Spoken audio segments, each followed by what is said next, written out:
araw sa Ginoo nagabarog sa kahangturan. Ang unahuna sa iyang kasing-kasing latas sa tanang kaliwatan.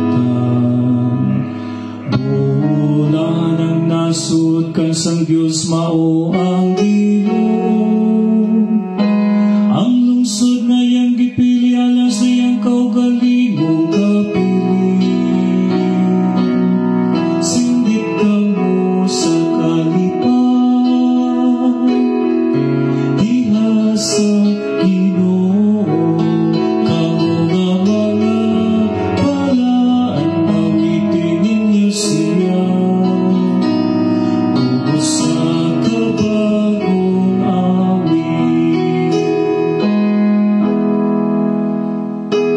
Ang atong kalag nagapabot sa Ginoo, na mao ang atong hinabang ug atong panalipod.